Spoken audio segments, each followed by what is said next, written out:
மாட்டேன்னு சொல்லிட்டு பாகுபலி 2 படத்தோட கிளைமேக்ஸ் ரகசியத்தை போட்டு உடைச்சிருக்காங்க தமன்னா. மேலும் பாகுபலி 2 படத்தை பத்தி தமன்னா கூறும்போது, பாகுபலி படத்துல நடிக்க நான் ரொம்பவே கொடுத்து வச்சிருக்கேன். படத்திற்கு இவ்வளவு பெரிய வரவேற்பு இருக்கும் என நான் முதல்ல எதிர்பார்க்கல. நான் ராஜமௌலி சாரோட தீவிர ரசிகன்னு சொல்லியிருக்காங்க.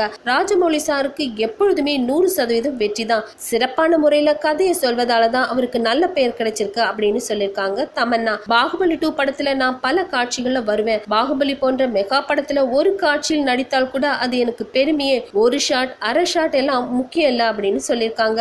நான் தான் படத்தின் கிளைமேக்ஸ்ல நீங்க என்ன பாப்பீங்க? கிளைமேக்ஸ் பற்றி நான் மேலும் எதுவும் கூற முடியாது.